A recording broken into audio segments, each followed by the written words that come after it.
Hello and welcome to The Agenda. I'm Stephen Cole. The Agenda is a brand new weekly talk show from London. We want to set your agenda on the big stories of the day. And top of our agenda this week, trade relations between the UK and China.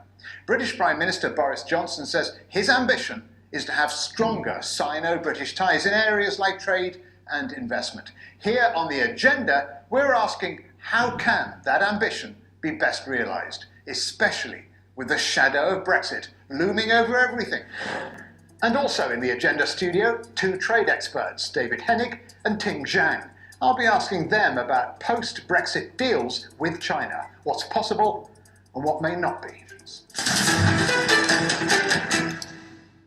Here in the studio, we have Ting Zhang, a businesswoman with many years' experience of dealing with China, and David Hennig, a former UK trade negotiator and the director of the UK Trade Policy Project. So welcome to both. Let me start with you, Ting Zhang. You heard Professor Jin talking there about the importance of friendship between the two countries. How important to China is the UK as a friend and a trading partner? Very important. UK has seen by China as a friendly ally in the West since UK was the first to join the Asia Infrastructure Investment Bank. And then, since also President Xi's visit to the UK, China and the UK enter into a golden era. We see many projects having been ongoing since then.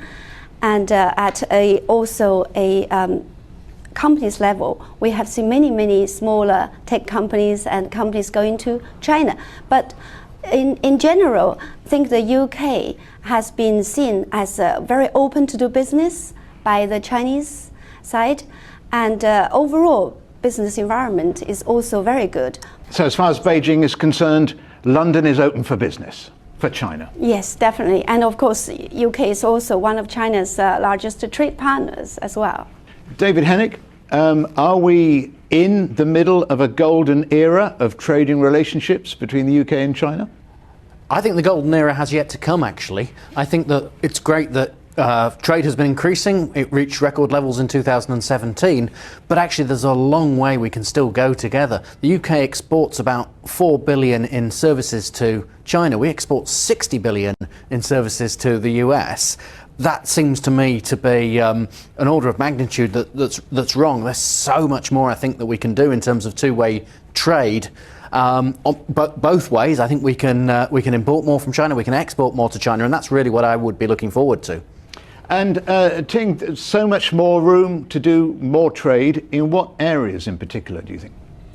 Well, both goods and services. If you look at UK export to China, the largest one is in road vehicles, and then followed by manufactured goods, and then but on the services you have also travel, which is actually quite equivalent to the import from China. So I think all those can grow, but specifically I see that in sectors where China has set its goals for 2020, for example, in advanced manufacturing, medical science and medical products, and also agriculture, tech in general are all very good areas to grow.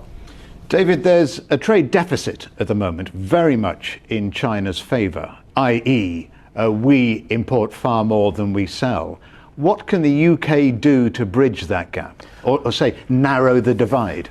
Well, most economists, and I'm included in this, are not terribly worried about a trade deficit. We have surpluses with some countries, we have deficits with others. It's okay. That's just the normal way of things. Well, let me phrase the question differently. How can we sell more to China? Yes, exactly. So I think that's the way I would look at it. And I think what we're just hearing. So, what are the UK strengths that are appreciated in China, in my opinion? And those are high quality products, and those could be in areas like pharmaceuticals or food and drink or vehicles or engineering products. We have a lot of high quality products. I think we can export more in those areas. Look at services. Financial technology, fintech.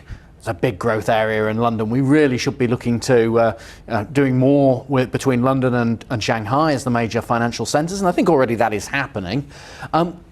basically other business services, things like branding, marketing, advertising, they sound small, but actually they're really quite significant. They're areas where the UK is seen to have a great competitive advantage. For whatever reason, so far we haven't managed to turn that into a huge trade flow yet, and I think we can. Okay, well, that's a very optimistic take, David. Can I mention the sort of six-letter word here, Brexit? And the 2 points. One, the Leavers say we'll be free to negotiate trade deals with countries like China. Is that right?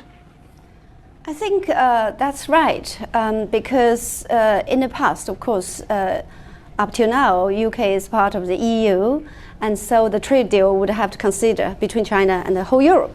So now UK is, if after Brexit, UK is free to negotiate its own deals, and that means more tailored for the China-UK trade relationship. So on that aspect, I certainly see it as a positive.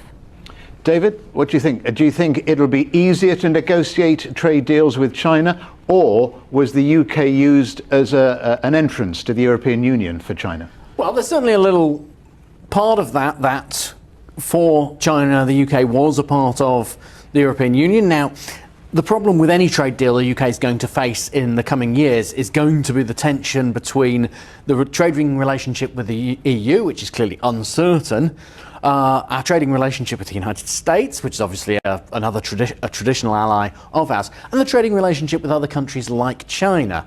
Now, what I hear from a lot of businesses is actually the opportunity of Brexit is about countries like China. It is about the emerging economies, because we already have a big trading relationship with the EU and the US. Where are the growth opportunities? The growth opportunities are in China and are in many other countries.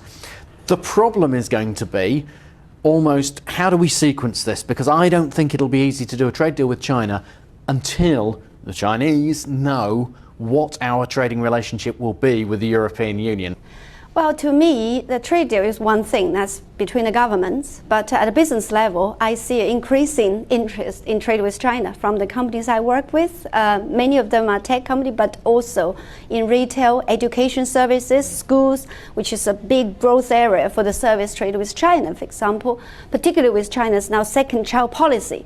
You see that now there's actually for the first time, the growth of students coming to UK to study has surpassed that to the US in terms of percentages of students. So I see that trade deal takes time, but business going on, and it's going increasingly. So that could lead, just very briefly, David, because we're running out of time. Did you want to add to that?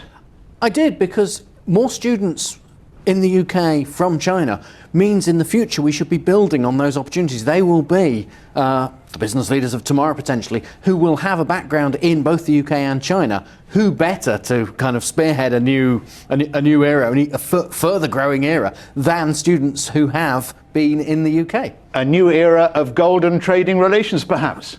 Indeed. All right, David Hennig and Ting Zhang, many thanks to both of you for joining us here on The Agenda.